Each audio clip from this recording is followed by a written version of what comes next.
Bismillahirrahmanirrahim. Assalamu alaikum. Hello and welcome to our 9th lecture on optimization. The course code is MTH374 and it's for Masters of Mathematics students from ComScience Institute of Information Technology Virtual Campus. Okay, so as usual a brief recap of what we have done in the last lecture. क्या किया था हमने last lecture में? हमने एक और example देखी थी मल्टी वेरिएबल ऑप्टिमाइजेशन प्रॉब्लम्स की, और फिर उसके बाद हमने कॉन्स्ट्रेंट ऑप्टिमाइजेशन की बात करना स्टार्ट की थी. आपको मैंने ये बताया था कि कॉन्स्ट्रेंट क्या होती है और ऑप्टिमाइजेशन कॉन्स्ट्रेंट हो उसका क्या मतलब है, ये सारी चीज़ें हमने बात की थी. तो कॉन्स्ट्रेंट क्या है? रिस्ट्रिक्शन होती है आपके प्रॉब्लम के ऊपर. आपकी कोई फिक्स रिक्वायरमेंट है, आपका ऑब्जेक्टिव फंक्शन है, उसकी कोई फिक्स रिक्वायरमेंट है जो पहले से डिटरमिन्ड है, उसको आप चेंज नहीं कर सकते, वो आपका फिक्स सिनारियो है, उसको हम कहते हैं ये कॉन्स्ट्रेंट है. ठीक है, तो उस प्रॉब्लम की वो कॉन्स्ट्रेंट है.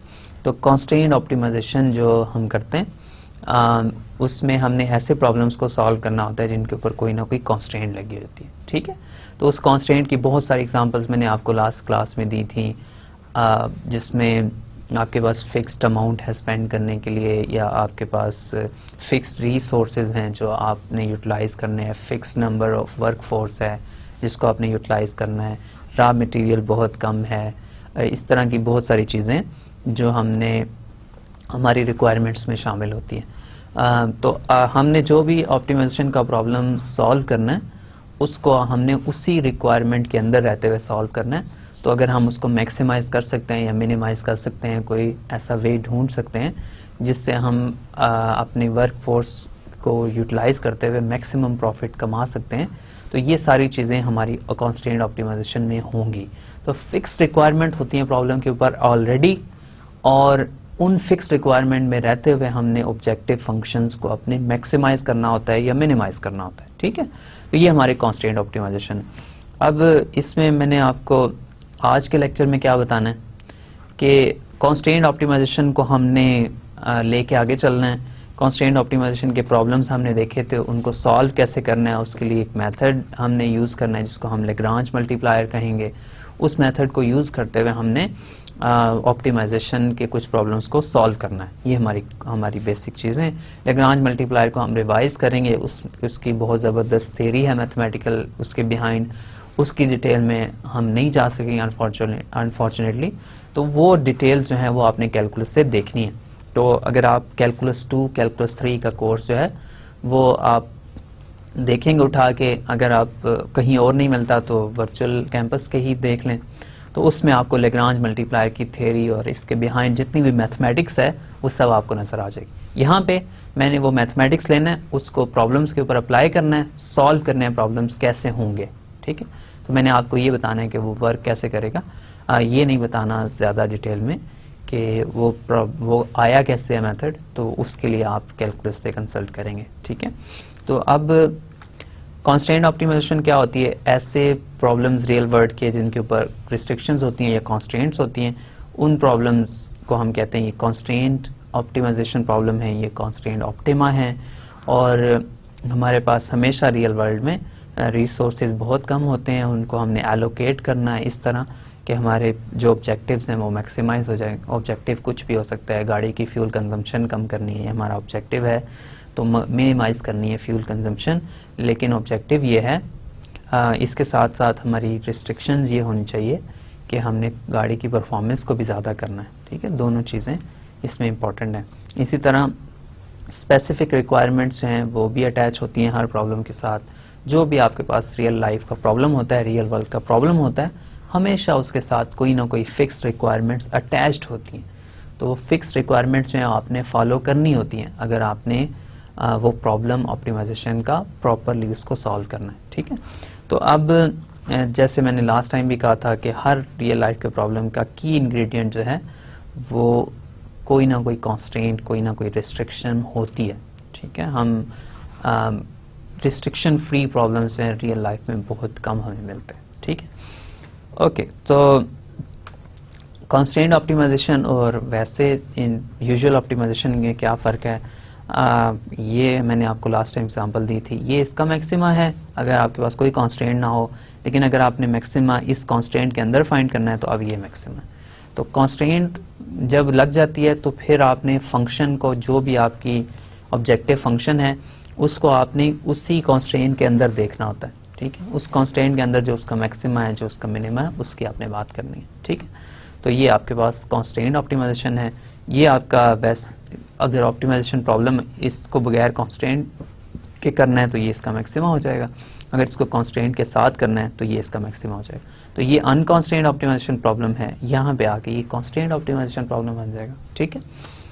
राइट, सो एग्जांपल्स मैंने आपको 2-3 बताई थी। ये आपके पास टेम्परेचर है, कोई आपके पास मेटल प्लेट है, उसके टेम्परेचर की मैं बात कर रहा हूँ, ठीक है। ये मेटल प्लेट है, इसके ऊपर सारे पॉइंट्स के ऊपर, जितने भी इसके पॉइंट्स हैं सब के ऊपर टेम्परेचर मुझे पता है। अगर ये इसका ओरिजिन है, इसके अराउंड एक एंट मूव कर रही है, तो वो उसके जो मूवमेंट है वो रेडियस 5 का एक सर्कल बनाती है, ठीक है। तो आपने इस रेडियस 5 के सर्कल के अंदर, इस प्लेट पे, इस रेडियस 5 के सर्कल के अंदर फाइंड करना है कि उस एंट को जो मैक्सिमम टेम्परेचर वो कहाँ पे उसको मिलेगा और मिनिमम टेम्परेचर कहाँ मिलेगा। अब ये मैंने लास्ट टाइम आपसे डिस्कस किया था कि हो सकता है इस प्लेट का मैक्सिमम टेम्परेचर यहाँ पे हो और मिनिमम टेम्परेचर यहाँ पे हो, लेकिन इसमें आप इंटरेस्टेड नहीं हैं। आप इंटरेस्टेड हैं उस मैक्सिमम टेम्परेचर और मिनिमम टेम्परेचर के ऊपर जो इस सर्कल के ऊपर है, ठीक है, कि इसका पार्ट है ना इस प्लेट का, तो इस सर्कल के ऊपर जो मैक्सिमम टेम्परेचर है, मिनिमम टेम्परेचर है, उसकी आप बात कर रहे हैं, ठीक है। तो ये हमने प्रॉब्लम बनाया था। तो आपने बेसिकली ये करना है कि इसको मैक्सिमाइज और मिनिमाइज करना है, मैक्सिमाइज एंड मिनिमाइज, ठीक है, दोनों करने हैं। मैक्सिमम भी फाइंड करना है और मिनिमम भी फाइंड करना है ऑफ ये फंक्शन है t of x y, subject to constant क्या थी, कांस्टेंट ये है कि x square plus y square should be equal to 5। तो ये रेडियस 5 का सर्कल हो गया, सही है। तो इस रेडियस 5 के सर्कल के ऊपर आपने इसका मैक्सिमा और मिनिमा फाइंड करना है, ठीक है। अब सेकेंड प्रॉब्लम ये था कि एक फंक्शन है f of x y is equal to x times y, और उसके ऊपर एक कांस्टेंट दी हुई है। इस कांस्टेंट के ऊपर आपने इसका मैक्सिमा और मिनिमा फाइंड करना है। ये आपके पास फंक्शन भी मैंने प्लॉट कर दिया, ये उसकी कांस्टेंट है। इन दोनों को एक ही ग्राफ के ऊपर प्लॉट कर लें, आपको पता चल जाएगा हम क्या बात कर रहे हैं, ठीक है। तो इस ग्राफ के और ये जो आपका प्लेन है, ये दोनों अगर एक ही उसके प्लेन के अंदर आप प्लॉट करेंगे या एक ही स्पेस के अंदर प्लॉट करेंगे, तो आपने फिर बताना है कि इस ग्राफ के इस प्लेन के अंदर मैक्सिमा और मिनिमा क्या आ रहे हैं, ठीक है। तो ये आपका कांस्टेंट ऑप्टिमाइजेशन प्रॉब्लम हो जाएगा। और इसी तरह एक और प्रॉब्लम मैंने आपको बताया था कि आपने एक बॉक्स बनाना है जिसकी लिड नहीं है, तो उस लिड के बगैर 5 साइड्स का बॉक्स है। तो आपने 12 मीटर स्क्वायर की आपके पास शीट है, उस शीट को यूज़ करते हुए आपने उस बॉक्स को बनाना है, लेकिन उसका वॉल्यूम मैक्सिमम होना चाहिए, ठीक है। वॉल्यूम को मैक्सिमाइज करना है, सरफेस एरिया के ऊपर एक रिस्ट्रिक्शन है। लास्ट टाइम हमने इसको लिखा था, तो मैंने ये कहा था कि v जो है x y z, इसको मैक्सिमाइज करना है, ठीक है, मैक्सिमाइज करना। और सब्जेक्ट टू द कांस्टेंट क्या थी, कांस्टेंट थी s is equal to x y plus 2xz plus 2yz, ठीक है। तो टॉप वाली शीट नहीं है, तो टॉप वाली शीट इसमें इंक्लूड नहीं करेंगे, तो ये जो है वो 12 होना चाहिए, तो ये रिस्ट्रिक्शन है, ठीक है। तो एक प्रॉब्लम है मैक्सिमाइजेशन का, उसमें एक फंक्शन है, ऑब्जेक्टिव फंक्शन है, उसको आपने मैक्सिमाइज करना है, एक कांस्टेंट है उसके ऊपर, ठीक है। तो ये कांस्टेंट ऑप्टिमाइजेशन प्रॉब्लम हो गया ना। तो एक फंक्शन है ऑब्जेक्टिव फंक्शन, उसको मैक्सिमाइज करना है सब्जेक्ट टू अ कांस्टेंट, ठीक है। ये सिंपल हमारी इसमें बात है। अब हमने इस प्रॉब्लम को सॉल्व करना है, और इससे पहले भी जो 2 प्रॉब्लम्स हैं इनको सॉल्व करना है। कैसे करेंगे, इसके लिए हमने एक नया मेथड देखना है जो आपने कैलकुलस में देखा हुआ है। एटलीस्ट इनिशियल जो मैं उसको करूँगा वो तो आपने कैलकुलस में देखा हुआ है, तो उसी मेथड को हम रिवाइज करते हैं। उसकी डिटेल्स प्लीज़ कैलकुलस में ज़रूर जाके देखिएगा। उस मेथड को मैं रिवाइज करता हूँ, वो वर्क कैसे करता है। मेथड आपको मैंने बताना है, ये नहीं बताना है कि वो आया कैसे। तो मेथड बता के फिर उसको इन प्रॉब्लम्स के ऊपर अप्लाई करता हूँ, और फिर इंशाल्लाह हम आगे चलेंगे, ठीक है। तो अब मेथड क्या है, लेग्रांज मल्टीप्लायर्स। लेग्रांज मल्टीप्लायर्स का मेथड हमने देखना है, और इसको मैं 1 कह रहा हूँ क्योंकि ये पहला वर्जन है उसका। इसके अलावा 3 वर्जन हम इसके और करेंगे। तो ये पहला है कि हम कह रहे हैं कि 2 वेरिएबल का आपका ऑब्जेक्टिव फंक्शन है। ऑब्जेक्टिव फंक्शन में सिर्फ 2 इंडिपेंडेंट वेरिएबल्स हैं और एक ही इक्वालिटी कॉन्स्टेंट है। कॉन्स्टेंट भी है सिर्फ एक, और है वो इक्वालिटी का कॉन्स्टेंट है। आपको पता है ना 3 तरह की कॉन्स्टेंट्स हो सकती हैं ना। एक इक्वालिटी कॉन्स्टेंट है, एक लेस देन इक्वल टू की कॉन्स्टेंट होती है, g of x y is less than equal to some number, फिर h of x y is greater than equal to some number. इस तरह की 3 तरह की कॉन्स्टेंट्स हो सकती हैं, इक्वल की, लेस देन इक्वल टू की और ग्रेटर देन इक्वल टू की। ये तीनों तरह की कॉन्स्टेंट्स पॉसिबल होती हैं। तो हम अभी पहले वर्जन में वही कैलकुलस वाली बात कर रहे हैं कि एक ऑब्जेक्टिव फंक्शन है जिसमें सिर्फ 2 वेरिएबल्स आ रहे हैं, 2 उसमें इंडिपेंडेंट वेरिएबल्स हैं या 2 डिसीजन वेरिएबल्स हैं, 2 डिजाइन वेरिएबल्स हैं, और एक इक्वालिटी कांस्टेंट है। ठीक है, तो अब इसमें देख लें आप, ये f फंक्शन है, ऑब्जेक्टिव फंक्शन है, g कांस्टेंट फंक्शन है। ठीक है, दोनों 2 वेरिएबल्स के फंक्शंस हैं with continuous first partial derivatives on some open set containing the constraint curve g of x y equal to 0। ठीक है, अब ये इम्पोर्टेंट है कि इन दोनों फंक्शन के फर्स्ट पार्शियल डेरिवेटिव्स जो हैं वो कंटिन्यूस होने चाहिए। कहाँ कंटिन्यूस होने चाहिए? ऐसे रीजन में जिसके अंदर ये कांस्टेंट कर्व भी कंटेन्ड हो, तो उस रीजन के अंदर ये दोनों के फर्स्ट पार्शियल डेरिवेटिव जो हैं वो कंटिन्यूस होने चाहिए। जितने भी हम प्रॉब्लम्स यहाँ पे डिस्कस करेंगे उनके पार्शियल डेरिवेटिव्स कंटिन्यूस होंगे, तभी वो लेग्रांज मल्टीप्लायर की थ्योरी में आएंगे। तो जिनके नहीं होंगे, ये रिस्ट्रिक्शन है, स्ट्रॉन्ग रिस्ट्रिक्शन है, लेकिन फिर इसीलिए तो फिर हम नए नए मेथड्स बनाएंगे ना। अगर सब के सब चीज़ें लेग्रांज मल्टीप्लायर से सॉल्व हो जाती हों तो फिर हमें बाकी फिर ऑप्टिमाइजेशन के कोर्स करने की जरूरत नहीं रहेगी ना। तो ये जितने भी अभी मेथड्स हम पढ़ रहे हैं सब के ऊपर कुछ ना कोई रिस्ट्रिक्शन लग रही है, तो ये आप देख लीजिएगा। तो इन रिस्ट्रिक्शंस की वजह से ही हमें नए मेथड्स की ज़रूरत पड़ेगी, नई चीज़ों की ज़रूरत पड़ेगी कि हम ऐसी चीज़ें देखना चाह रहे हैं जिनमें रिस्ट्रिक्शंस ना हो। तो वो कैसे करेंगे, वो इंशाल्लाह जब हम वहाँ तक पहुँचेंगे फिर उसकी बात करेंगे। ठीक है, और तीसरी इसके ऊपर कंडीशन ये है कि ये nabla G is not equal to 0। Nabla G आपके पास क्या है, अगर आपको याद हो तो ये नेबुला जी जो है ये इसका ग्रेडियंट वेक्टर होता है।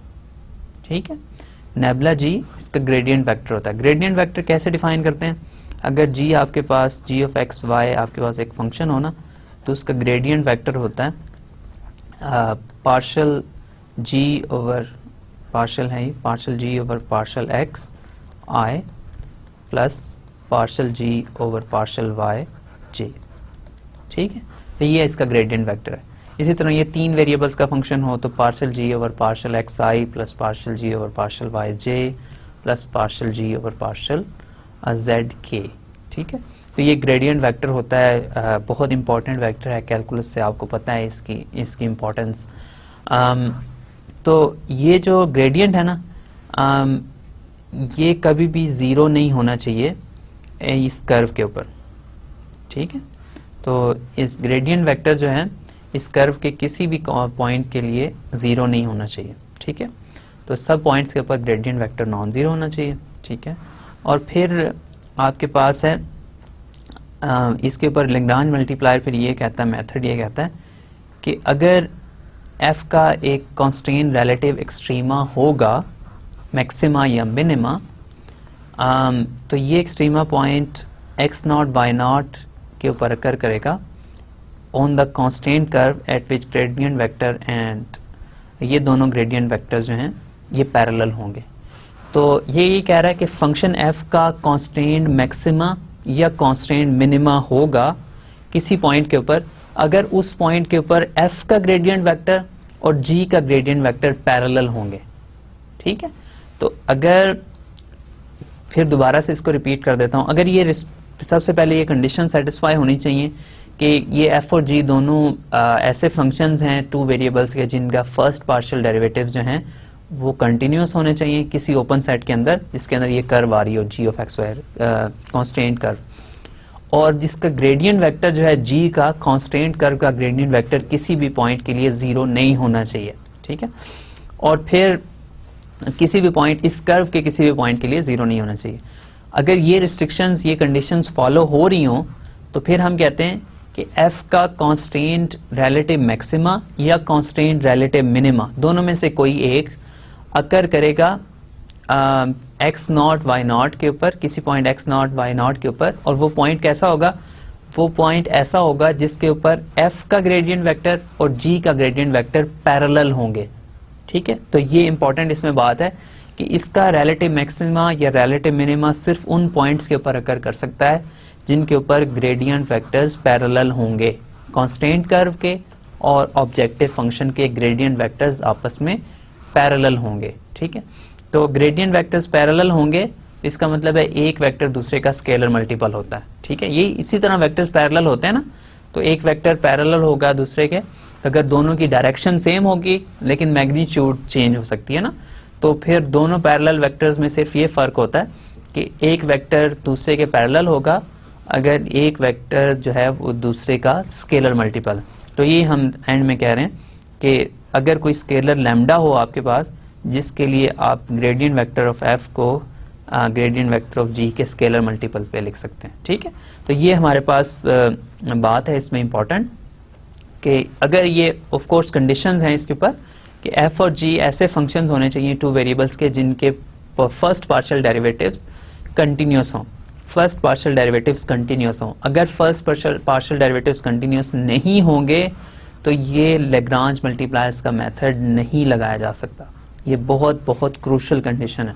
इसी तरह ये जो नेबुला g जो है ये 0 नहीं होना चाहिए। ग्रेडियंट वेक्टर जो है अगर g का 0 हो जाता है तब भी ये किसी भी पॉइंट के ऊपर अगर 0 हो जाता है तब भी लैग्रांज मल्टीप्लायर्स का मेथड यूज नहीं किया जा सकता है, ठीक है।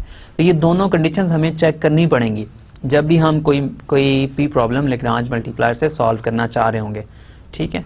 और इसके बाद अगर ये होल्ड कर जाता है, अगर ये दोनों कंडीशंस होल्ड कर जाती हैं तो ये जो फंक्शन आपका है f उसका रिलेटिव मैक्सिमा और या रिलेटिव मिनिमा अगर किसी पॉइंट x नॉट के ऊपर एग्जिस्ट करेगा तो f किसी if f has a relative maxima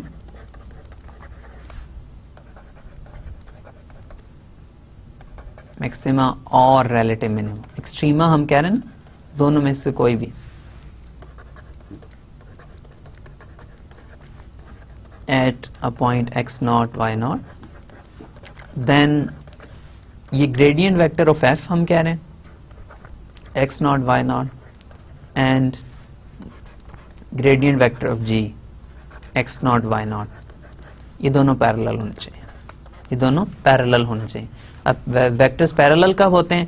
vectors parallel इस वक्त होते हैं जब एक वेक्टर दूसरे का स्केलर मल्टीपल होता है, ठीक है। Lambda times nebula g of x not y not, ठीक है। तो आपने बेसिकली वो पॉइंट्स फाइंड करने जिनके ऊपर ग्रेडियंट वेक्टर जो है वो पैरेलल होंगे, ठीक है। वो पॉइंट्स फाइंड करने हैं जिनके ऊपर ग्रेडियंट वेक्टर्स पैरेलल होंगे। वो पॉइंट्स आपके क्रिटिकल पॉइंट्स उनको कह लें आप, let's say.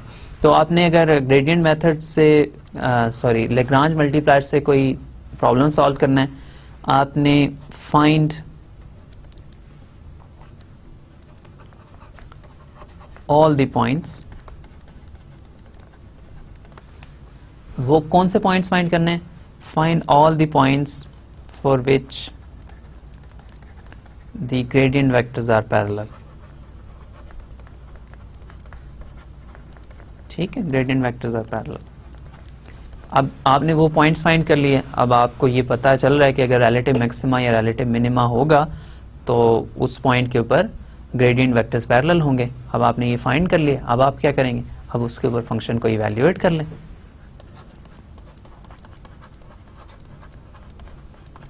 Evaluate function f of x y की बात हो रही है एट दीज पॉइंट्स, ठीक। तो इन पॉइंट्स के ऊपर फंक्शन को एवेल्यूएट कर लें और फिर आपको मैक्सिमा मिनिमा मिल जाएगा। इसकी बहुत सारी हमने प्रॉब्लम सॉल्व करनी है, उससे आपको क्लियर हो जाएगा कि मैं क्या बात कर रहा हूँ। तो इसकी डिटेल में हम अभी जाते हैं और एक दो इसकी प्रॉब्लम सॉल्व करते हैं। ओके, तो अब मैंने इसकी एग्जांपल्स कुछ करनी है। तो इसमें से पहली ये एग्जांपल है कि ये अभी हमने देखी थी ना, आज ही दोबारा से इसको देखा था कि हम इस प्रॉब्लम में क्या करना चाह रहे हैं। तो मैं दोबारा इसको एक्सप्लेन नहीं करता, मैं ये प्रॉब्लम सॉल्व करता हूँ। मैक्सिमाइज हमने क्या करना था, टी ऑफ मिनिमाइज भी करना था, सॉरी मिनिमाइज मैक्सिमाइज दोनों करना है, मिनिमा भी फाइंड करना है और maxima. T of x y is equal to 4x square minus 4x y plus Y square. ठीक है, कॉन्स्टेंट क्या थी, x square plus Y square is equal to 5। ठीक है, अच्छा अब क्या करना है, इन दोनों function g of x y भी मैं बना लेता हूँ, f ऑफ एक्स वाई तो मेरा t of x Y, g of x Y क्या है, X square plus Y square minus 5 equal to 0। ठीक है, ये मेरे पास g of x Y function आ गया। अब ये कांस्टेंट कर्व है, ये हमारे पास ओरिजिनल फंक्शन है। ठीक है, अब इन दोनों के फर्स्ट पार्शियल डेरिवेटिव्स जो है ना वो कंटिन्यूस होने चाहिए, लेकिन ये पॉलिनोमियल्स हैं, ये खुद भी कंटिन्यूस है, इनका हर डेरिवेटिव कंटिन्यूस है, कोई मसला नहीं है हमें इसमें। तो इसके ग्रेडियंट वेक्टर्स फाइंड करने हैं बहरहाल हमने, तो ग्रेडियंट वेक्टर्स फाइंड करने के लिए हमें इनके पार्शियल डेरिवेटिव्स तो चाहिए ही होंगे। तो मैं कैलकुलेट कर लेता हूँ, इसका पार्शियल डेरिवेटिव फर्स्ट है 8x माइनस यहाँ से आ जाएगा 4y, और टी ऑफ y क्या आ जाएगा, टी वाई आ जाएगा माइनस 4x प्लस 2y। ठीक है, और इसके पार्शियल डेरिवेटिव्स क्या आ जाएंगे, gx is equal to 2x, और g ऑफ y क्या आ जाएगा 2y। सही है, अब इसके ग्रेडियंट वेक्टर लिख लेता हूँ मैं।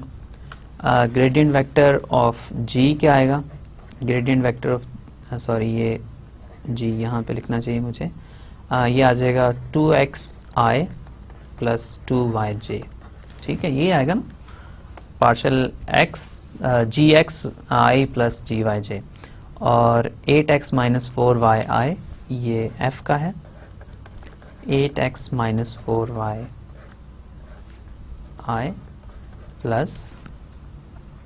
प्लस क्या होगा, minus 4x plus 2y minus 4x plus 2yj। ठीक है, तो ये मेरे पास इसके दोनों ग्रेडियंट वेक्टर्स। दूसरी कंडीशन क्या थी लैग्रांज मल्टीप्लायर के लिए, कि gradient vector should not be zero और any point on g constant curve के। तो ये जीरो कब होगा, जब x जीरो होगा और y जीरो होगा। अब सर्कल है रेडियस 5 का, रेडियस 5 के सर्कल के ऊपर 0 0 तो नहीं आता ना, 0 0 रेडियस 5 के सर्कल के ऊपर इंक्लूड नहीं है। ठीक है, तो इसका मतलब ये हुआ कि ये ग्रेडियंट वेक्टर जो है is not zero for all x y on g of x y. ठीक है, इस पॉइंट के ऊपर, इस कर्व के किसी भी पॉइंट के लिए ये ग्रेडियंट वेक्टर जीरो नहीं है। तो इसका मतलब है पार्शियल डेरिवेटिव्स कंटिन्यूस भी हैं, ग्रेडियंट वेक्टर नॉन जीरो है, तो हमें ये पता चल गया कि लैग्रांज मल्टीप्लायर्स की कंडीशन सेटिस्फाई हो रही है। अब इसके बाद लैग्रांज मल्टीप्लायर ये कहता है कि अगर इसका रिलेटिव एक्सट्रीमा अब एग्जिस्ट करेगा, मैक्सिमा या मिनिमा अगर इसका एग्जिस्ट करेगा, तो वो उन पॉइंट्स के ऊपर होगा जिनके ऊपर ग्रेडियंट वेक्टर्स पैरेलल होते हैं। ठीक है, तो हमने वो पॉइंट्स फाइंड करने हैं जिनके लिए nabla F is equal to lambda times nabla G. ठीक है, gradient vector of F is equal to lambda times gradient vector of G. अब इसको मैं अगर लिखूंगा तो वो हो जाएगा 8x minus 4yi plus minus 4x plus 2yj plus lambda times 2xi plus 2yj। ठीक है, अब सॉरी ये इसमें इक्वालिटी साइन है, यहाँ पे मैं इसको करेक्ट कर देता हूँ।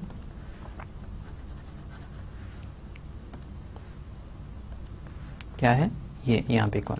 अब दोनों साइडों पे आप कंपेयर कर लें कोफिशिएंट्स को, आई के कोफिशिएंट्स को कंपेयर कर लें और जे के, दोनों वेक्टर्स है ना, तो इक्वल कब होंगे, जब आई का कोफिशिएंट्स दोनों का इक्वल होगा और जे का कोफिशिएंट्स दोनों का इक्वल हो जाएगा। बेसिकली यहाँ से आपको मिल जाएगा 8x minus 4y is equal to 2x times lambda, ठीक है। और दूसरा आपको मिलेगा minus 4x plus 2y is equal to 2y times lambda, ठीक है।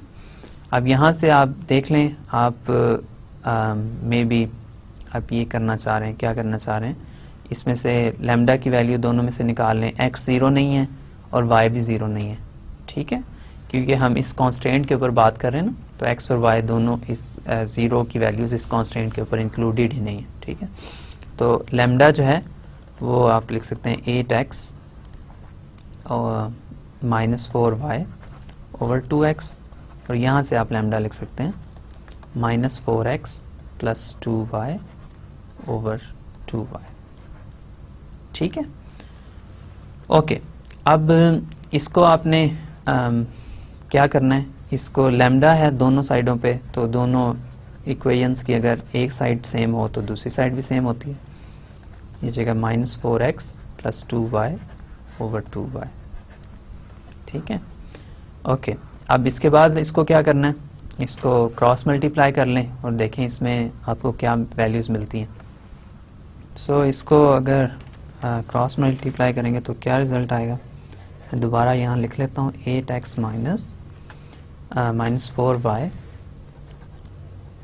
ओवर 2x, ठीक है, इज इक्वल टू किसके इक्वल है ये, minus 4x plus 2y, minus 4x plus 2y over 2y, ठीक है। अच्छा, इसको आप क्रॉस मल्टीप्लाई कर लें, क्रॉस मल्टीप्लाई करेंगे तो यहाँ पे आपके पास आ जाएगा 16xy माइनस 8y स्क्वायर, और यहाँ पे आ जाएगा माइनस 8x स्क्वायर, और फिर आ जाएगा प्लस 4xy, ठीक है। अब इसको अगर आप एक ही साइड पे ले जाएं सब टर्म्स को, तो 8x स्क्वायर आ जाएगा माइनस प्लस 12xy आ जाएगा minus 8y square equal to 0। अब इसको फैक्टराइज अगर आप करेंगे ना तो इसकी कुछ इस तरह की फैक्टराइजेशन बनेगी, 8x square plus 16xy minus 4xy minus 8y square equal to 0। अब इसको आप कर लें, जो भी कॉमन आप लेना चाहें, 8x is equal to x plus 2y यहाँ से बचेगा minus 4y into x plus 2y, ठीक है। यहाँ से आपको मिलेगा 8x is equal to 4y, दूसरा आपको मिलेगा x is equal to minus 2y।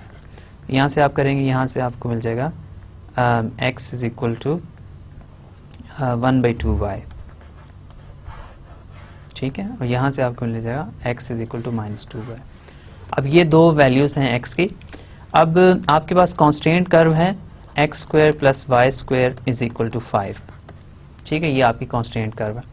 इस कर्व में ये वैल्यूज़ पुट करनी चाहिए, ये पॉइंट्स है ना जिसको आप सॉर्ट ऑफ कह रहे हैं कि इन पॉइंट्स के ऊपर एक्सट्रीमा होगा। अगर इन पॉइंट्स के ऊपर एक्सट्रीमा होगा और कांस्टेंट एक्सट्रीमा आप फाइंड कर रहे हैं तो इन पॉइंट्स को आपकी कांस्टेंट कर्व को सेटिस्फाई करना चाहिए।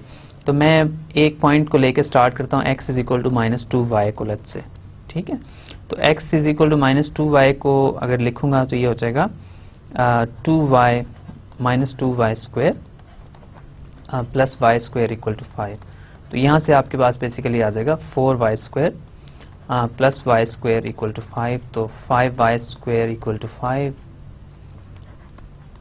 और यहाँ से बेसिकली आ जाएगा y is equal to plus minus 1, ठीक है। तो ये आपके पास इसकी y की वैल्यूज़ आ गई। अब अगर आपकी ये y की वैल्यूज़ हैं, इसको वापस x में पुट करेंगे, तो x में अगर पुट करेंगे तो अगर y 1 होगा तो x आ जाएगा माइनस 2, एक ये पॉइंट आ गया आपके पास, और अगर y होगा माइनस 1 तो x आ जाएगा 2, दो पॉइंट्स आ गए, ठीक है। इन पॉइंट्स को अगर आप यहाँ पे लिख लें, 1 माइनस 2 एक माइनस 2 1 एक पॉइंट है और 2 माइनस 1 एक और पॉइंट है। तो ये दो पॉइंट्स हैं जिनके ऊपर पॉसिबल एक्सट्रीमा हो सकता है, कांस्टेंट एक्सट्रीमा। और इसके अलावा एक और है आपके पास, x is equal to 1/2y, ठीक है। दूसरी रिस्ट्रिक्शन क्या है, x is equal to 1/2y। अब आपने इसको यहाँ पुट करना है x² + y² = 5। कॉन्स्टेंट कर्व को सेटिस्फाई करना चाहिए ना इन पॉइंट्स को।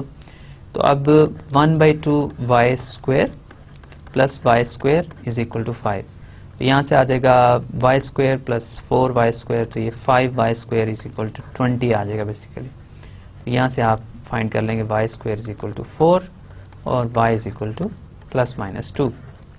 अब अगर y 2 में ले लूँ तो x क्या आ जाएगा 1, ठीक है। और अगर y को मैं -2 ले लूँ तो x क्या आ जाएगा, x आ जाएगा -1, ठीक है। ओके, तो अब 4 पॉइंट्स हो गए ना टोटल। 2 ये हैं 1 2 और -1 -2, 2 ये पॉइंट्स हैं और 2 और हैं पॉइंट्स मेरे पास, ठीक है। 2 और पॉइंट्स हैं -2 1 और 2 -1, -2 1 और 2 -1, ठीक है। इन 4 पॉइंट्स के ऊपर ही रिलेटिव मैक्सिमा है, इन्हीं में 4 में ही रिलेटिव मिनिमा। तो अब आप देख लें टेम्परेचर कर्व, आपके पता है अब हमने जो मैक्सिमाइज करनी थी और मिनिमाइज करनी थी उसको आपने देखना है कि वो मैक्सिमा आपको कब दे रही है और मिनिमा कब दे रही है। तो टेम्परेचर कर्व जो है आपकी उसको लिख लें, वो है 4x² - 4xy + y², 4x² - 4xy + y², ठीक है। ये आपकी टेम्परेचर टर्म है, टेम्परेचर कर्व है, टेम्परेचर का ये ऑब्जेक्टिव फंक्शन है। ये फंक्शन आपको बता रहा है किस पॉइंट के ऊपर क्या टेम्परेचर। अब इन चारों पॉइंट्स को इंडिविजुअली आप लेके चेक करेंगे इसके ऊपर सबसे ज़्यादा टेम्परेचर किस पॉइंट के ऊपर आ रहा है और सबसे कम टेम्परेचर किस पॉइंट के ऊपर आ रहा है। तो अगर मैं इसको यहाँ पुट करूँगा, x की वैल्यू 1 है, ये 4 हो जाएगा, -4 × 1 × 2 हो जाएगा, +2² हो जाएगा। तो ये आ गई बेसिकली 4 - 8 + 4, तो ये 0 हो गई। तो इस पॉइंट के ऊपर फंक्शन जो टेम्परेचर है वो 0 है, ठीक है। अच्छा, चलें दूसरा टेम्परेचर देखते हैं। -1 -2 अगर मैं पॉइंट ले लूँ तो उसके ऊपर क्या होगा, 4 × -1² फिर 4 हो जाएगा, -4 × -1 × -2 हो जाएगा, प्लस फिर -2² हो जाएगा।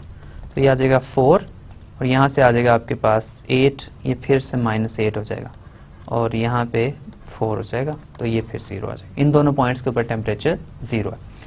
अब इस पॉइंट के ऊपर टेम्परेचर चेक करते हैं, -2 1, तो ये -2 का स्क्वायर है, तो ये 4 × -2 का स्क्वायर हो जाएगा, -4 × -2 × 1 + 1², तो ये हो जाएगा 4 16 हो जाएगा, ये +8 हो जाएगा और +1 हो जाएगा, तो ये क्या आ जाएगा 25। और इसी तरह फाइनली मैंने एक पॉइंट और है 2 -1, तो 2 -1 पॉइंट के ऊपर आपने टेम्परेचर फाइंड करना है, तो ये 4 × 2² हो जाएगा, -4 × 2 हो जाएगा, -1 हो जाएगा, +-1 का स्क्वायर हो जाएगा, ठीक है। तो ये फिर यहाँ 16 आ जाएगा, ये +8 आ जाएगा, ये +1 आ जाएगा, तो यहाँ पे भी 25 आ रहा है, ठीक है। तो अब 2 पॉइंट्स ऐसे हैं जिनके ऊपर टेम्परेचर 25 आएगा, 2 पॉइंट्स ऐसे हैं जिनके ऊपर टेम्परेचर 0 आ रहा है। तो 0 जाहिर है इसका मिनिमम टेम्परेचर है इस कांस्टेंट के ऊपर, इस कर्व के ऊपर, इस सर्कल के ऊपर, और 25 इसका मैक्सिमम टेम्परेचर है। तो इसका जो मैक्सिमा है वो है मैक्सिमा या मैक्सिमम टेम्परेचर इज 25, और पॉइंट क्या है, पॉइंट्स इन दोनों में से कोई भी आप ले लें, -2 1 और 2 -1, ठीक है। -2 1 और 2 -1 दोनों के ऊपर सेम टेम्परेचर है, और मिनिमा जो है, मिनिमा इज 0, इसके ऊपर जो मिनिमम टेम्परेचर वो इनकाउंटर करेगी एंड वो है 0, और वो कौन से पॉइंट्स के ऊपर है, वो पॉइंट्स हैं आपके पास 1 2 और -1 -2, ठीक है, 1 2 और -1 -2, ठीक है। अब ये पॉइंट्स चारों आप देख लें कि ये चारों पॉइंट्स इस सर्कल के ऊपर हैं, x² + y² = 5। इसके अंदर पुट करके आप देख लें वैल्यूज, ये इस सर्कल को सेटिस्फाई करते हैं। ये चारों पॉइंट्स इस सर्कल के ऊपर हैं। इन चारों पॉइंट्स के ऊपर जो ग्रेडियंट वेक्टर्स हैं वो पैरेलल हैं। अगर आप ग्रेडियंट वेक्टर्स बना के देखना चाहते हैं, बना के देख लें, इन चारों पॉइंट्स के ऊपर ग्रेडियंट वेक्टर्स पैरेलल हैं। इन चार में से दो के ऊपर मैक्सिमम टेम्परेचर आ रहा है, दो के ऊपर मिनिमम टेम्परेचर आ रहा है। तो लेग्रांज मल्टीप्लायर से आपने प्रॉब्लम को सॉल्व कर लिया, आपने मैक्सिमा भी फाइंड कर लिया और मिनिमा भी फाइंड कर लिया, और ये मैक्सिमा और मिनिमा ऐसा है जो आपकी कॉन्स्ट्रेंट को सेटिस्फाई कर रहा है। ठीक है, तो ये कॉन्स्ट्रेंट मैक्सिमा या कॉन्स्ट्रेंट मिनिमा हमने दोनों फाइंड कर लिए। ठीक है, तो लेग्रांज मल्टीप्लायर क्या करता है, लेग्रांज मल्टीप्लायर की अगर कंडीशंस सेटिस्फाई हो रही हो, मतलब f जो ऑब्जेक्टिव फंक्शन है और g जो आपके पास कॉन्स्ट्रेंट फंक्शन है, दोनों के फर्स्ट ऑर्डर पार्शियल डेरिवेटिव्स जो हैं कंटिन्यूस हों, और जो ग्रेडियंट वेक्टर है g का वो जीरो ना हो कॉन्स्ट्रेंट कर्व के किसी भी पॉइंट के ऊपर, तो फिर हम क्या करते हैं, फिर हमें ये पता चलता है ग्रेडियंट इसके लेग्रांज मल्टीप्लायर के मेथड से कि अगर फंक्शन का f का रिलेटिव एक्सट्रीमा एग्जिस्ट करता है, मैक्सिमा या मिनिमा या दोनों, तो वो ऐसे पॉइंट्स के ऊपर एग्जिस्ट करेंगे जिनके ऊपर ग्रेडियंट वेक्टर जो हैं वो पैरेलल होते हैं। तो अगर फंक्शन का रिलेटिव एक्सट्रीमा एग्जिस्ट करता है किसी point x not y not के ऊपर, तो उस पॉइंट के ऊपर जो ग्रेडियंट वेक्टर है f का और ग्रेडियंट वेक्टर है g का, वो दोनों पैरेलल होंगे। तो बेसिकली हमने क्या करना है, लेग्रांज मल्टीप्लायर मेथड को अप्लाई करने के लिए हमने ये करना है कि हमने वो पॉइंट्स फाइंड करने हैं, अगर कंडीशन सेटिस्फाई कर रहा हो हमारी फंक्शन और कॉन्स्ट्रेंट, तो हमने वो पॉइंट्स फाइंड करने हैं जिनके ऊपर दोनों के ग्रेडियंट वेक्टर्स पैरेलल हैं। उन पॉइंट्स के ऊपर फंक्शन को इवेल्युएट कर लें, जाहिर है वो पॉइंट्स आपकी कॉन्स्ट्रेंट को सेटिस्फाई करने चाहिए, तो वो पॉइंट्स फाइंड करने हैं और देखना है कि कॉन्स्ट्रेंट में पुट करके देखेंगे वो उसको सेटिस्फाई करेंगे। तो वो जब आप कॉन्स्ट्रेंट में पुट करेंगे आपको पर्टिकुलर पॉइंट मिल जाएंगे, जितने भी पॉसिबल पॉइंट्स हैं जिनके लिए ग्रेडियंट वेक्टर पैरेलल हैं, तो आपने वो सारे पॉइंट्स लेने हैं, उनके ऊपर फंक्शंस को इवेल्युएट करके देख लेना है। तो जिस पॉइंट के ऊपर फंक्शन मैक्सिमम वैल्यू दे रहा है उन पॉइंट्स के अंदर वो आपका रिलेटिव मैक्सिमा होगा, और जिन पॉइंट के ऊपर मिनिमम वैल्यू दे रहा है वो आपका रिलेटिव मिनिमा होगा। ठीक है, तो ये आपके पास इसमें लेग्रांज मल्टीप्लाई का मेथड है, इतना मुश्किल नहीं है, आसान है, एटलीस्ट इस लेवल पे तो ये बहुत आसान है, कैलकुलस में भी आपने देखा हुआ है। लेकिन अब हमने इसको अप्लाई किया है, जस्ट एक प्रैक्टिकल प्रॉब्लम था जिसको हमने सॉल्व करना था, उसके ऊपर लेग्रांज मल्टीप्लायर का मेथड मैंने अप्लाई किया और मेरे पास रिजल्ट्स आ गए। अब कुछ और 3-4 प्रॉब्लम्स और इसी के करूँगा इंशाल्लाह, आज में भी 1-2 और हो जाएं, लेकिन नेक्स्ट क्लास में भी इसी को आगे कंटिन्यू करूँगा। और फिर इसके लेग्रांज मल्टीप्लायर्स के और वर्जन हैं जिनको हमने करना है, और फिर इंशाल्लाह हमारा लेग्रांज मल्टीप्लायर भी कंप्लीट हो जाएगा। ओके, तो एक प्रॉब्लम और करता हूँ। क्या करना है, ये फंक्शन है बहुत सिंपल, मैंने फंक्शन लिया हुआ, बहुत ही सिंपल कॉन्स्ट्रेंट भी ली हुई है।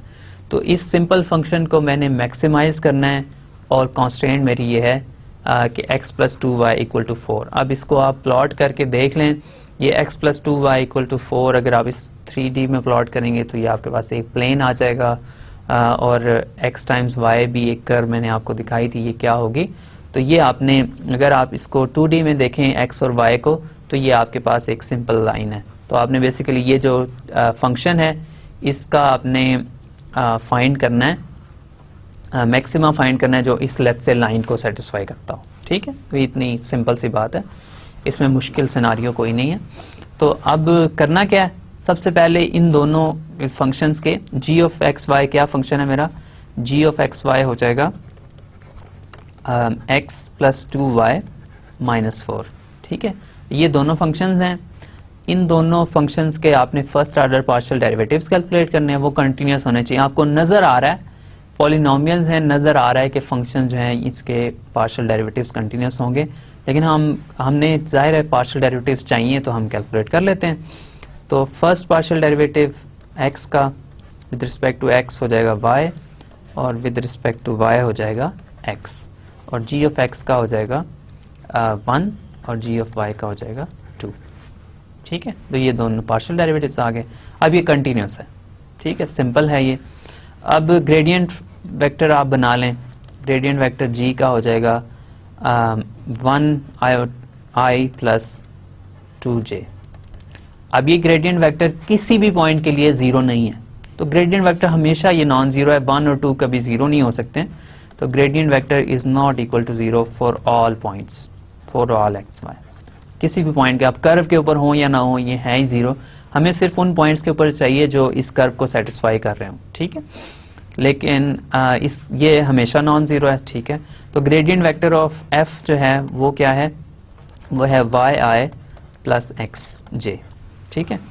अब हमारे पास दोनों के ग्रेडियंट वेक्टर्स आ गए, हमें ये भी पता है दोनों कंडीशंस जो लेग्रांज मल्टीप्लायर के फंक्शन की हैं वो दोनों सेटिस्फाई कर रहा है।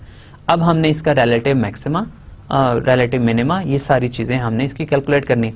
अब हमें पता है कि अगर इस फंक्शन का relative maxima, relative minima, extrema exist करता है तो वो उन पॉइंट्स के ऊपर होगा जिसके ऊपर ये दोनों ग्रेडियंट वेक्टर पैरेलल होंगे।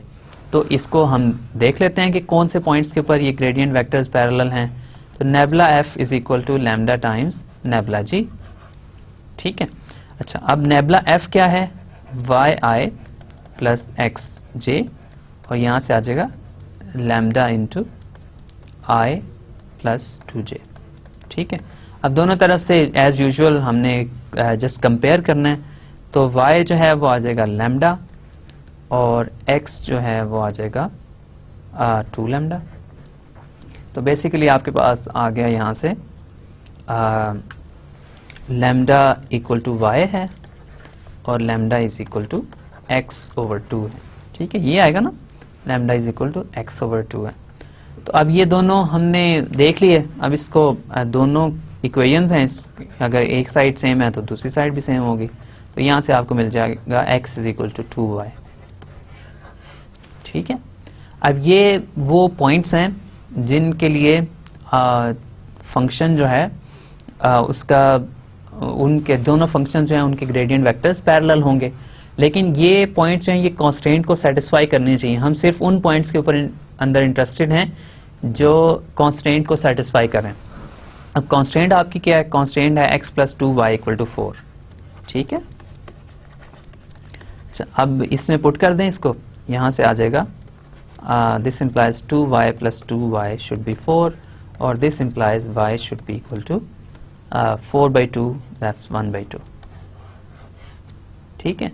तो y अगर आपके पास 1/2 है और x अगर आपके पास है x, फिर यहाँ से आ जाएगा 1, ठीक है। x1 और y इज इक्वल टू 1/2, सिर्फ ये एक ही पॉइंट मुझे मिला है जिसके ऊपर इसके ग्रेडियंट वेक्टर जो है पैरेलल हैं, सही है। तो ये एक पॉइंट है 1/2, ठीक है। ओके, सो अब इसी पॉइंट के ऊपर फिर एक ही पॉइंट है, यही सिर्फ पॉइंट है जिसके ऊपर ग्रेडियंट वेक्टर पैरेलल है। इसी के ऊपर फंक्शन का मिनिमा होगा, वो आप कैलकुलेट कर लें, 1 और 1/2। तो एक्स वाई है फंक्शन आपका, तो 1 इंटू 1/2 ये इसकी वैल्यू आ रही है हाफ, ठीक है। तो ये वो पॉइंट है जिसके ऊपर फंक्शन की वैल्यू मिनिमम आ रही है। अब इसको थोड़ा सा वेरिफिकेशन हम करते हैं। अब इसके अंदर कोई और पॉइंट अगर आप रखें जो इस कांस्टेंट कर्व को सेटिस्फाई कर रहा हो,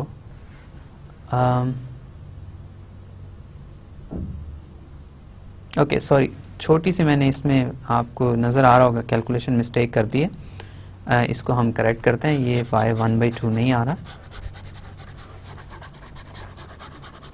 ठीक है। ये पॉइंट यहाँ से ये सारी चीज़ें आप करेक्ट कर लें। ये आपको नज़र आ रही होगी कि ये 2y प्लस 2y ये 4y इक्वल टू 4 हो जाएगा। तो इसका मतलब y 1 हो जाएगा। y अगर 1 हो जाएगा तो x फिर 2 हो जाएगा। तो पॉइंट मेरे पास जो बचता है वो 2 1 है। तो ये 2 1 पॉइंट हमारे पास ऐसा पॉइंट है जो जिसके ऊपर ये ग्रेडियंट वेक्टर्स पैरेलल हैं। तो 2 1 के लिए f की वैल्यू आ जाएगी 2। तो ये एक ही हमारे पास ऐसा पॉइंट आया जिसके ऊपर ग्रेडियंट वेक्टर्स पैरेलल हैं। तो इसी पॉइंट के ऊपर फिर फंक्शन की मैक्सिमम वैल्यू आएगी ना, मैक्सिमम वैल्यू हम फाइंड करना चाह रहे हैं। तो इसको हम वेरीफाई कर लेते हैं कि ये वाकई मैक्सिमम वैल्यू है इन बाकी किसी और पॉइंट के ऊपर जो इस कर्व को सेटिस्फाई कर रहा हो। तो x अगर मैं 0 ले लूँ, y को अगर ले लूँ 2, तो f ऑफ एक्स वाई क्या आ जाएगा, f ऑफ एक्स वाई आ जाएगा 0। कोई एक और पॉइंट ले लेता हूँ, x को मैं ले रहा हूँ लेट्स से 1, तो y को फिर मैं क्या लूँ कि ये 4 आ जाए, तो फिर y को मेरे ख्याल मुझे 3/2 लेना पड़ेगा। तो अगर ये लूँगा तो f ऑफ 1 3/2 हो जाएगा 3/2, और 3/2 ज़ाहिर है 2 से स्मॉलर है। तो इसके अलावा भी कोई और वैल्यू आप लेके चेक कर सकते हैं। तो सब वैल्यूज़ के लिए आप फंक्शन की जो वैल्यू है वो 2 से कम आएगी इस कांस्टेंट के ऊपर। तो इसका मतलब है ये जो मैंने वैल्यू फाइंड की ये मैक्सिमम है, तो बाकी इसके अलावा जो वैल्यूज हैं वो मिनिमम आएंगी इस कॉन्स्ट्रेंट के ऊपर, ठीक है। तो ये हमने इसको मैक्सिमा और मिनिमा फाइंड करना था, वो हमने कर लिया, ठीक है। तो इसका मैक्सिमा कहाँ पे है, इसका मैक्सिमा है एट पॉइंट क्या पॉइंट था 2 1, ठीक है। और मैक्सिमम वैल्यू क्या है, maximum value at this point is 2, ठीक है। तो ये मैक्सिमम भी फाइंड कर लिया, उसकी मैक्सिमम वैल्यू क्या है इस पॉइंट के ऊपर वो भी हमें पता चल गई, ठीक है। अब इससे हम आगे चलते हैं, एक और प्रॉब्लम हम इसको सॉल्व करते हैं एक अल्टरनेट अप्रोच से, ठीक है। लैग्रांज मल्टीप्लायर हमने अभी किया कि आप क्या करते हैं, आपने जो भी फंक्शन है उसके ग्रेडियंट वेक्टर्स फाइंड करते हैं, ग्रेडियंट वेक्टर्स फाइंड करेंगे, जिन पॉइंट्स के ऊपर ग्रेडियंट वेक्टर्स पैरेलल होंगे वो पॉइंट्स आपने फाइंड कर लिए, उनको कांस्टेंट में वापस पुट करें। तो ऐसे पॉइंट्स जिनके ऊपर ग्रेडियंट वेक्टर पैरेलल भी हों और वो कांस्टेंट को सेटिस्फाई कर रही हों, उनके ऊपर हमारा रिलेटिव मैक्सिमा और मिनिमा आकर करता है, और वहाँ से हम रिलेटिव मैक्सिमा और मिनिमा दोनों फाइंड कर लेते हैं। अब हमारे पास एक और छोटी सी इससे डिफरेंट अप्रोच है, लेकिन है ये भी लैग्रांज मल्टीप्लायर, एग्जैक्टली वही अप्रोच है। हम क्या करते हैं, आपके पास f ऑफ एक्स वाई आपका ऑब्जेक्टिव फंक्शन है और g ऑफ एक्स वाई आपका कांस्टेंट फंक्शन है। अगर आपके पास ये फंक्शन जो हैं ये लैग्रांज मल्टीप्लाई की कंडीशंस को सेटिस्फाई कर रहे हों, तो हम एक नया फंक्शन बनाते हैं जिसको हम कहते हैं लैग्रांजियन फंक्शन है। लैग्रांजियन फंक्शन क्या करेगा, आप f ऑफ एक्स वाई रखते हैं और फिर lambda times g of x y इसमें ऐड कर देते हैं, तो ये आपका लैग्रांजियन फंक्शन है। ये हम हमेशा ऐसे ही बनाते हैं, इसको z ऑफ एक्स वाई और फिर नया वेरिएबल एक इसमें इंट्रोड्यूस होता है जिसको हम लैम्डा कहते हैं। तो ये तीनों आप वैल्यूज फाइंड कर लेते हैं, फिर हमने एक्सट्रीमा फाइंड करना है इसका। तो इस लैग्रांजियन फंक्शन के तीनों first order partial derivatives x y और लैम्डा के अलोंग कैलकुलेट करें, और फिर ये देखें कि ये जो फर्स्ट ऑर्डर पार्शियल डेरिवेटिव्स हैं ये तीनों जीरो कब हो रहे हैं। तो जिन पॉइंट्स के ऊपर ये तीनों first order partial derivative zero होंगे, उन पॉइंट्स के ऊपर ही इसका एक्सट्रीमा एग्जिस्ट करेगा, ठीक है। तो उन पॉइंट्स को फाइंड कर लें, फिर उन पॉइंट्स के ऊपर वैल्यू इवैल्यूएट कर लें फंक्शन की, और आपको उन्हीं पॉइंट्स के ऊपर रिलेटिव मैक्सिमा और मिनिमा मिल जाएगा। ये मेथड, इससे जो आप पॉइंट्स फाइंड करेंगे और जो आप लैग्रांज मल्टीप्लायर जिसमें आप ग्रेडियंट वेक्टर्स को पैरेलल करते हैं, उस मेथड से जो आप पॉइंट्स फाइंड करेंगे वो एग्जैक्टली सेम आएंगे। ऐसा नहीं है कि ये कोई और मेथड है, एग्जैक्टली वही चीज़ है। हम इस मेथड से उस मेथड पे जा सकते हैं मैथमेटिकली, उस मेथड से हम इस मेथड पे भी आ सकते हैं, दोनों पैरेलल हैं, दोनों एग्जैक्टली सेम मेथड हैं, लेकिन जो भी आपको कंफर्टेबल लगे उसको आप यूज़ करते हुए कर सकते हैं। तो एक दो प्रॉब्लम्स मैं इस अप्रोच से भी कर देता हूँ।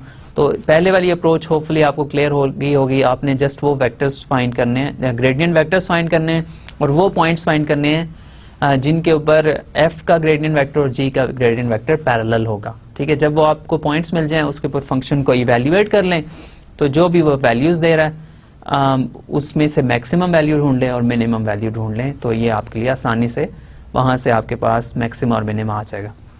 यहाँ से आपने करना है, इसका लैग्रांजियन फंक्शन बनाना है और 3 पार्शियल डेरिवेटिव्स कैलकुलेट करने हैं, तो क्रिटिकल पॉइंट्स आ जाएंगे, उनके ऊपर फंक्शन को इवैल्यूएट करेंगे, आपके पास मैक्सिमम मिनिमम आ जाएगा, ठीक है। तो अब इसको भी हम कर लेते हैं। तीसरा फंक्शन है मेरे पास, ये आपको याद होगा, ये वाला एग्जांपल थी कि अगर मेरे पास वॉल्यूम, मैं दोबारा इसकी जो वर्किंग है, जो इसका मॉडल है वो नहीं बनाता, लेकिन इसका volume x times y times z है, इसको आपने मैक्सिमाइज करना है, ठीक है। और कांस्टेंट आपके पास क्या है, कांस्टेंट आपके पास ये है कि आपने जो आपका सरफेस एरिया है x टाइम्स y हमने लिया था प्लस 2yz लिया था प्लस 2xz लिया था, ये 12 होना चाहिए, ठीक है। तो अब इसको मैक्सिमाइज करना है, ये आपकी कांस्टेंट है, ठीक है। अब आपने ये देखें कि ये 3 वेरिएबल्स का फंक्शन है और इसके अंदर जो आ रही हैं कांस्टेंट वो एक कांस्टेंट है। तो हम अभी जो प्रॉब्लम सॉल्व कर रहे हैं वो 2 वेरिएबल के फंक्शंस हैं और 2 वेरिएबल्स के फंक्शन के ऊपर एक कांस्टेंट होती है। तो ये वाला प्रॉब्लम जो है अभी फिलहाल थोड़ा सा इसके स्कोप से बाहर है। लेकिन आपको आइडिया मैं दे रहा हूँ कि जो जितने भी सारे प्रॉब्लम्स आप कर रहे हैं वो ज़रूरी नहीं कि 2 वेरिएबल के प्रॉब्लम्स हों और उसके ऊपर एक कांस्टेंट हो और आप इससे सब कुछ कर सकते हैं। ये लेग्रांज मल्टीप्लायर ये वाला जो वे है ये आपको सब कुछ नहीं बता रहा है, अभी इसमें बहुत सारी और चीज़ों की गुंजाइश है कि अगर 3 वेरिएबल का फंक्शन हो उसके ऊपर एक कांस्टेंट हो तो फिर क्या करेंगे। इसके लिए मैं थोड़ी देर में आपको यही प्रॉब्लम सॉल्व करके दिखाऊंगा कि कैसे ये करते हैं। अभी हम इसको थोड़ा सा मूव करते हैं आगे और एक प्रॉब्लम और लेते हैं जो 2 वेरिएबल्स का ही प्रॉब्लम है और उसके ऊपर एक कांस्टेंट है। मैक्सिमाइज करना है इस फंक्शन को और ये कांस्टेंट है, ठीक है, इतना मुश्किल नहीं है, बहुत सिंपल प्रॉब्लम है। इसको मैं अल्टरनेट अप्रोच से करता हूँ, लेग्रांजियन फंक्शन बना के करता हूँ। तो सबसे पहले बात वही है कि इसके पार्शियल डेरिवेटिव्स जो हैं वो कैलकुलेट करने हैं। Partial derivatives f of x जो है वो है 2x माइनस 3y और f with respect to y क्या है, वो है आपके पास 2y माइनस 3x और इसको g of x Y function क्या है, वो है x square plus Y square minus 4, ठीक है। अब ये हमारे पास फंक्शन आ गया, ये g के भी पार्शियल डेरिवेटिव्स कैलकुलेट कर लें, वो हो जाएंगे 2x और g with respect to y हो जाएगा 2y। अब आपके पास ये क्लियर है कि ये सब पार्शियल डेरिवेटिव्स जो हैं ये कंटिन्यूस हैं, कोई इशू नहीं है। अगर आप इसका ग्रेडियंट वेक्टर बनाना चाहते हैं तो वो बना के देख लें, 2x प्लस 2y इसी 2xi प्लस 2yj है। तो ये ज़ीरो कब होगा ग्रेडियंट वेक्टर, ये ज़ीरो होगा जब x और y दोनों ज़ीरो होंगे। लेकिन ये x और y दोनों ज़ीरो इस सर्कल को रेडियस 2 के ऊपर लाई नहीं कर रहे हैं, तो इसका मतलब है ये आपके पास जो कंडीशन है ये इसमें सेटिस्फाई नहीं हो रही है, ठीक है। तो ये आपके पास इसका रिजल्ट आ जाएगा कि ये इस रिस्ट्रिक्शन को सेटिस्फाई नहीं कर रहे, ठीक है। अच्छा चलें, अब इसके बाद यहाँ से अगर हम आगे चलें तो अब ग्रेडियंट फंक्शन आपने बनाना है ना, तो ग्रेडियंट फंक्शन मैंने ये दोनों कंडीशंस चेक कर ली। लेग्रांजियन फंक्शन बनाना है, ये दोनों कंडीशंस मैंने चेक कर ली हैं। दोनों कंडीशंस मैंने चेक की तो मुझे पता चला कि ये जो लेग्रांज मल्टीप्लायर्स के मेथड की कंडीशंस को सेटिस्फाई करता है, ठीक है। तो अब इसके बाद मैंने लेग्रांजियन फंक्शन अगर बनाना है तो वो हो जाएगा z x y लैम्डा किसके इक्वल होगा, x square plus Y square minus 3xy plus lambda times x square plus Y square minus 4, ठीक है। ओके, तो अब इसका आपने क्या करना है, इसको पार्शियल डेरिवेटिव z का कैलकुलेट करना है विद रिस्पेक्ट टू x। वो क्या हो जाएगा, 2x आ जाएगा, फिर क्या आ जाएगा माइनस 3y आ जाएगा, प्लस यहाँ से क्या आएगा plus lambda times lambda constant है और यहाँ से आ जाएगा 2x। तो ये बेसिकली आ जाएगा 2x minus 3y plus 2x times lambda और विद रिस्पेक्ट टू y अगर कैलकुलेट करूँगा तो ये हो जाएगा 2y minus 3x plus lambda times 2y। तो ये बेसिकली हो जाएगा 2y minus 3x plus 2y lambda और फाइनली विद रिस्पेक्ट टू अगर लैम्डा कैलकुलेट करूँगा तो ये तो ज़ीरो हो जाएगा और यहाँ से बचेगा x square plus Y square minus 4 equal to x square plus Y square minus 4। अब ये तीनों पार्शियल डेरिवेटिव जो हैं ये ज़ीरो होने चाहिए, ये भी ज़ीरो होना चाहिए, ये भी ज़ीरो होना चाहिए और ये भी ज़ीरो होना चाहिए। अब तीनों इक्वेशंस को हमने सिमल्टेनियसली सॉल्व करना है और जो भी इसमें रिजल्ट्स आ रहे हैं वो हमने बताने हैं, ठीक है। अच्छा चलें, अब इन तीनों इक्वेशंस को मैं लिख लेता हूँ। तो पहली इक्वेशन है 2x minus 3y, 2x minus 3y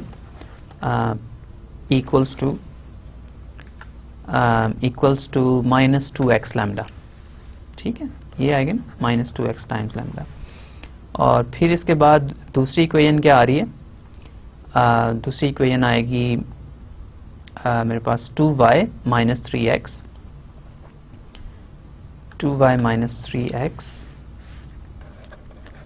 minus 3x plus 2y lambda, lambda equal to 0। और फाइनली थर्ड इक्वेशन तो आपको पता ही है, x square plus y square minus 4 equal to 0। ठीक है, अब इन दोनों इसको अगर मैं इस तरह लिखूं 2y minus 3x is equal to minus 2y lambda. x जो है वो 0 नहीं है क्योंकि वो कॉन्स्टेंट कर्व को सेटिस्फाई नहीं करेगा, तो 2x minus 3y over minus 2x इसको लिख लें lambda is equal to 2y minus 3x over minus 2y। इन दोनों इक्वेशंस को आप देख लें तो 2x minus 3y over minus 2x आ जाएगा equal to 2y minus 3x over minus 2y आ जाएगा। ठीक है, अगर आप चाहें तो माइनस साइन दोनों साइडों से कैंसिल भी कर सकते हैं, लेकिन आप इसको अगर क्रॉस मल्टीप्लाई करें तो ये हो जाएगा basically minus 4xy plus 6y square, और यहाँ से आ जाएगा equals to minus 4xy plus 6x square. ठीक है, तो इसको अगर आप ऐसे रखें तो ये हो जाएगा 6x square minus 4xy minus 6y square और प्लस 4xy इक्वल टू 0। ठीक है, राइट, माइनस 4xy और यहाँ से भी आ जाएगा माइनस 4xy, तो ये दोनों कैंसिल हो जाएंगे, तो इससे आपको मिलेगा 6x square is equal to 6y square, या इससे मिलेगा x square is equal to y square. अच्छा, अब ये वैल्यूज आपके पास आ गई। अब इस थर्ड इक्वेशन को भी सेटिस्फाई करनी चाहिए ना, सिस्टम ऑफ लीनियर इक्वेशंस है, सॉरी सिस्टम ऑफ इक्वेशंस है जिनको हम सिमल्टेनियसली सॉल्व कर रहे हैं। तो x square plus y square को थर्ड इक्वेशन में पुट कर दें तो ये हो जाएगा y square plus y square is equal to 4। तो इसका मतलब ये है 2y स्क्वायर इक्वल टू 4, या y आ जाएगा y यहाँ से आ जाएगा प्लस माइनस स्क्वायर रूट 2। ठीक है, ये y की वैल्यू आ गई।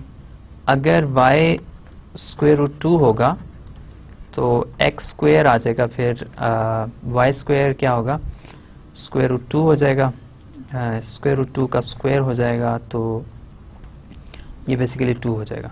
तो इसका मतलब है x जो है वो होगा प्लस माइनस स्क्वायर रूट 2। ठीक है, तो दो पॉइंट्स यहाँ से मिल जाएंगे, स्क्वायर रूट 2 और square root 2 minus square root 2। ठीक है, और इसी तरह अगर आप ये लेंगे कि y is equal to minus square root 2 है, तो यहाँ से आपको मिलेगा x square is equal to फिर से 2 आ जाएगा, और यही पॉइंट्स फिर दोबारा मिल जाएंगे, x is equal to plus minus square root 2। तो यहाँ से आपको मिलेगा माइनस स्क्वायर रूट 2 और minus square root 2 minus square root 2। ठीक है, तो ये 4 पॉइंट्स हो गए आपके पास जिनके ऊपर पॉसिबल मैक्सिमा और मिनिमा हो सकता है। ओके, सो पॉइंट्स आपके पास हैं स्क्वायर रूट 2 और इसके अलावा कौन से पॉइंट हैं, square root 2 minus square root 2, square root 2 minus square root 2, और फिर है शायद minus square root 2 square root 2 और minus square root 2 minus square root 2। ठीक है, अब ये 4 पॉइंट्स हैं और आपके पास फंक्शन क्या है जिसका आप रिलेटिव मैक्सिमा और मिनिमा फाइंड करना चाह रहे हैं, वो है x square plus y square minus 3xy।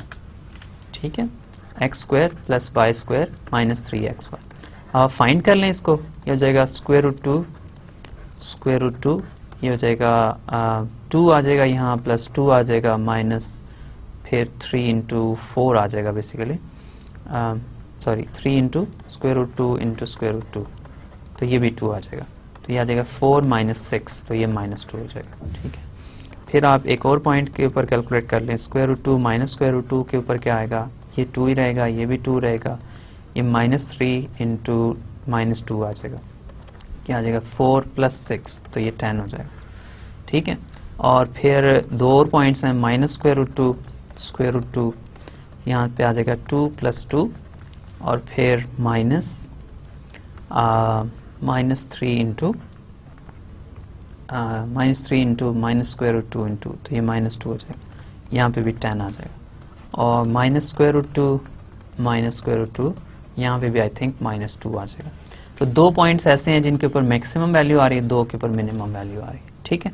तो ये वाला पॉइंट, ये 2 पॉइंट्स में ये मैक्सिमम पॉइंट्स हैं आपके, ये आपने फाइंड करने थे, और ये वाले 2 पॉइंट्स हैं ये फिर मिनिमा इन दोनों के दरमियान, इन 4 पॉइंट्स में ना, ठीक है। तो आपने मैक्सिमा भी फाइंड कर लिया, मिनिमा भी फाइंड कर लिया, और मैक्सिमम वैल्यू भी बता दिए और मिनिमम वैल्यू भी बता दिए, ठीक है। तो ये आपका जो लैग्रांज मल्टीप्लायर का प्रॉब्लम है, एक और हमने सॉल्व कर दिया। एक छोटी सी बात हमने मिस कर दी है, थोड़ी सी इनकरेक्ट कर दी है अर्लियर प्रॉब्लम में, वो ये थी कि अभी हमने थोड़ी देर पहले एक एग्जांपल की थी, फर्स्ट एग्जांपल जो थी लैग्रांज मल्टीप्लायर की हमारी, ये अब इसमें ये जो इक्वेशन मैंने लिखी है ना x² + y² = 5, ये रेडियस 5 का सर्कल नहीं है, ये रेडियस √5 का सर्कल है, ठीक है। तो ये इसको आपको करेक्ट कर लीजिएगा, ये √5 रेडियस का सर्कल है जिसके साथ मैंने वर्किंग की है। अगर आप रेडियस 5 के सर्कल के साथ वर्किंग करना चाह रहे हैं वो भी कर लें, फिर यहाँ पे आपको 25 लिखना पड़ेगा, ठीक है। ऐसे इक्वेशन होती है ना सर्कल की, तो आई एम श्योर आपने मेरे से पहले ये सब कुछ नोट कर लिया होगा, तो लेकिन ये इसमें थोड़ी सी करेक्शन थी जो हमने कर ली है, ओके। बाकी सब कुछ वर्किंग बिल्कुल ठीक है, ओके। तो ये सिंपल हम एग्जांपल्स कर रहे थे जो लैग्रांज मल्टीप्लायर की हैं। अब हमने आज के लेक्चर का अनफॉर्चुनेटली टाइम फिनिश हो गया, तो मैं इसको नेक्स्ट लेक्चर में अब टेकअप करूंगा, 1-2 और एग्जांपल्स करूंगा इसी केस की, फिर इंशाल्लाह हम इसके वेरिएंट्स करेंगे कि अगर 3 वेरिएबल का प्रॉब्लम हो, उसके ऊपर एक कांस्टेंट हो, फिर कैसे करेंगे। आज मैंने उसकी एग्जांपल एक आपके सामने रखी कि सब कुछ 2 वेरिएबल की ऑप्टिमाइजेशन से नहीं किया जा सकता, और 1 कांस्टेंट के साथ, फिर एक से ज़्यादा कांस्टेंट होंगी तो फिर क्या करेंगे, फिर अगर इनइक्वालिटी कांस्टेंट्स होंगी तो क्या करेंगे। तो ये इंशाल्लाह नेक्स्ट लेक्चर के हमारे पास टॉपिक्स हैं। तो आज के लिए मैं लेक्चर को समराइज करता हूँ और फिर इंशाल्लाह हम आज के लेक्चर को यहाँ क्लोज करते हैं, ओके। सो आज के लेक्चर में हमने क्या किया, आज के लेक्चर में हमने लैग्रांज मल्टीप्लायर्स डिस्कस करना स्टार्ट किए, कांस्टेंट ऑप्टिमाइजेशन से स्टार्ट किया था कि कांस्टेंट ऑप्टिमाइजेशन क्या होती है, क्यों चाहिए, ये लास्ट लेक्चर से हमने कंटिन्यू किया था इसको। फिर हमने लैग्रांज मल्टीप्लायर का जो बेसिक मेथड है वो इंट्रोड्यूस किया कि अगर आपके पास 2 वेरिएबल का ऑब्जेक्टिव फंक्शन हो और उसके ऊपर एक इक्वालिटी की कांस्टेंट हो, तो उसको हम कैसे सॉल्व करते हैं, उस कांस्टेंट ऑप्टिमाइजेशन प्रॉब्लम को का सलूशन कैसे हम प्रोवाइड करेंगे। तो उसमें हमने बहुत सिंपल बात की थी कि 2 कंडीशंस हैं। पहला ये कि जो फंक्शन f है और जो कांस्टेंट फंक्शन है g, दोनों के first order partial derivatives continuous होने चाहिए, ठीक है। और दूसरा जो g का ग्रेडियंट वेक्टर है, जिसको आपने कैलकुलस में काफ़ी डेप्थ में पढ़ा हुआ है, ग्रेडियंट वेक्टर जो g का वो नॉन जीरो होना चाहिए, g कर्व के किसी भी पॉइंट के लिए, सब पॉइंट्स के लिए ग्रेडियंट वेक्टर जो है वो नॉन जीरो होना चाहिए, ठीक है। अगर ये दोनों कंडीशंस मीट करता है, आपके फंक्शंस दोनों कंडीशंस मीट करते हैं, तो फिर हम क्या करते हैं, फिर हम उसकी ऑप्टिमाइजेशन कर सकते हैं। कैसे कर सकते हैं, अगर फंक्शन का फिर किसी पॉइंट x0 y0 के ऊपर एक्सट्रीमा एग्जिस्ट करता है, तो उस पॉइंट के ऊपर फंक्शन f का ग्रेडियंट वेक्टर और फंक्शन g जो कांस्टेंट फंक्शन, दोनों के ग्रेडियंट वेक्टर्स पैरेलल होते हैं। मतलब ये कि f का ग्रेडियंट वेक्टर जो है वो g के ग्रेडियंट वेक्टर का एक स्केलर मल्टीपल होगा, और स्केलर मल्टीपल को हम लैम्डा ले रहे हैं, ठीक है। तो हम क्या करते हैं, वो सारे पॉइंट्स फाइंड करने हैं जिनके ऊपर ग्रेडियंट वेक्टर्स पैरेलल हैं, दोनों के ग्रेडियंट वेक्टर्स पैरेलल हैं। तो उन सब पॉइंट्स को फाइंड कर लें, और उनमें से वो पॉइंट्स जो आपकी कांस्टेंट कर्व को भी सेटिस्फाई करते हो, वो पॉइंट्स जिनके ऊपर ग्रेडियंट वेक्टर पैरेलल हैं और वो पॉइंट्स कांस्टेंट कर्व को भी सेटिस्फाई करते हो। जाहिर है कांस्टेंट कर्व के ऊपर होंगे तो हम इंटरेस्टेड है ना उनमें, तो कांस्टेंट कर्व के ऊपर होने चाहिए पॉइंट, और उनके ऊपर फंक्शन जो है, दोनों फंक्शंस g और f दोनों के ग्रेडियंट वेक्टर पैरेलल हों, तो आपने वो सब पॉइंट्स फाइंड कर लेने हैं। उन पॉइंट्स के ऊपर फंक्शन की वैल्यूज कैलकुलेट कर ले, जो उनमें से मैक्सिमम वैल्यू है वो मैक्सिमा है, जो मिनिमम वैल्यू है वो मिनिमा होगा, ठीक है। तो हमने इस तरह 2-3 एग्जांपल्स की जिनमें मैक्सिमा और मिनिमा हमने फाइंड किया। फिर हमने एक एग्जांपल, एक इसका अल्टरनेट वे ये देखा कि अगर दोनों यही कंडीशंस होंगी ज़ाहिर है लैग्रांज मल्टीप्लायर की, लेकिन हम क्या करते हैं, हम एक लैग्रांजियन फंक्शन बना लेते हैं। उस फंक्शन में हम क्या करते हैं, f of x y plus lambda times g of x y। तो f और g दोनों कांस्टेंट और खुद फंक्शन को एक ही फंक्शन में इंट्रोड्यूस कर देते हैं। अब ये 3 वेरिएबल का फंक्शन बन जाएगा x और y और लैम्डा। इसके तीनों पार्शियल डेरिवेटिव्स कैलकुलेट कर लें, with respect to x, with respect to y और विद रिस्पेक्ट टू लैम्डा। तीनों को जीरो करें, ये इसके क्रिटिकल पॉइंट्स यहाँ से मिल जाएंगे। वो सारे पॉइंट्स जो हैं तीनों को सिमल्टेनियसली सॉल्व करें, तो इन तीनों को जो सेटिस्फाई करने वाले पॉइंट्स हैं वो पॉइंट्स ऐसे होंगे जिनके ऊपर फंक्शन की वैल्यू मैक्सिमम या मिनिमम आएगी। वो उन पॉइंट्स के ऊपर फंक्शन की वैल्यू कैलकुलेट कर लें। जिस पॉइंट के ऊपर मैक्सिमम वैल्यू मिल रही है वो मैक्सिमा होगा, जिस पॉइंट के ऊपर मिनिमम वैल्यू मिल रही है वो मिनिमा होगा। तो ये आपके पास सिंपल सा इसका सिस्टम है, सिंपल सा सिनारियो है जिससे हम कैलकुलेट करते हैं। फिर इस तरह एक एग्जांपल से भी आपने कैलकुलेट किया। जो थोड़े ब्राइट स्टूडेंट्स होंगे उन्होंने फौरन रिकग्नाइज कर लिया होगा ये मेथड तो वही है जो पहले हम कर रहे थे लैग्रांज मल्टीप्लायर से, ग्रेडियंट वेक्टर से। बस हमने सिंपल अब इक्वेशन एक कर दी है, बाकी सब कुछ वही हो रहा है। पहली 2 इक्वेशंस को सॉल्व करते हैं, उसमें लैम्डा की वैल्यू निकालते हैं, फिर उसको इक्वेट करते हैं और फिर तीसरी जो कांस्टेंट कर्व होती है उसमें पुट कर देते हैं। तो ये दोनों मेथड एग्जैक्टली सेम है, दोनों में कोई ज़्यादा वेरिएशंस नहीं है।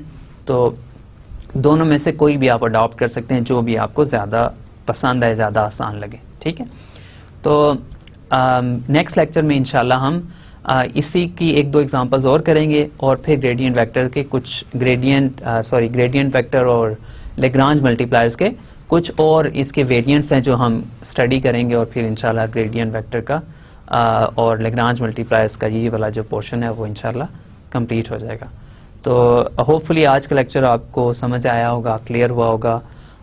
Thank you very much for your time and attention. इंशाल्लाह हम नेक्स्ट लेक्चर में बाकी इन चीज़ों को टेकअप करेंगे। So thank you very much and hopefully I'll see you again in the next lecture. Thank you.